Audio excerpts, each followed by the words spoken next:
अस्सलाम वालेकुम। अच्छा, ये कैप शॉल के बंडल, ये देख लें, कैप शॉल। ठीक है, तो संभाल मैं आपको इसका साइड से दिखाता हूँ। काफ़ी इसकी डिमांड आ रही थी कैप शॉल की। अच्छा, ये माल को बहुत कम आता है। ठीक है, और ये एक तरह की शॉल होती है। कोशिश करता हूँ कोई पीस मैं आपको दिखा सकूँ निकाल के।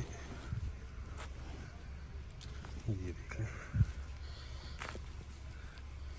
इस तरह ऊपर से पहनी जाती है।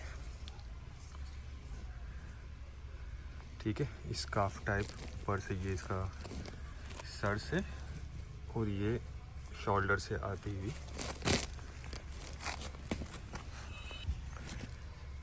ये देख लें,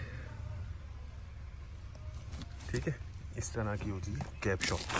अच्छा, ये 45 किलो वाला बंडल है और माल बहुत ज़बरदस्त है। इसकी कंडीशन वगैरह जो है बहुत ही अच्छी है। ये देख लें, क्वालिटी भी जो है ज़बरदस्त है। एक पीस मैंने आपको दिखा दिया, इस तरह की होती है कैप शॉल। अगर नहीं समझ आता तो आप गूगल पे लिख लें कैप शॉल, तो आपको उसकी पिक्चर्स वगैरह आ जाएंगी कि इस तरह की बनी हुई होती है। अच्छा, 45 किलो का बंडल है, ये आपको मिल जाएगा 11,500 रुपये में। ठीक है, अच्छा, ये रेट अभी के हैं, आगे इसके रेट बढ़ जाएंगे।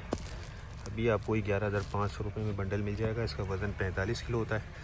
बाकी देखिए, लंडे वाला माल है, थोड़ी बहुत इसमें आपको गुंजाइश रखनी होगी। कोई कटे पटे पीस आ जाते हैं या कोई दाग धब्बे वाले पीस किसी किसी बंडल में आ जाते हैं। और ये बंडल भी ज़्यादा नहीं है, कम बंडल है, तो जिनको भी चाहिए वो रब्ता कर ले। टाइटल में नंबर दिया हुआ है, बाकी डिटेल मैंने आपको इसकी दे दी है। ये देख, ठीक है, तो उम्मीद करता हूँ वीडियो आपको पसंद आई होगी। नेक्स्ट वीडियो तक के लिए हमें इजाज़त दीजिए। अल्लाह हाफिज़।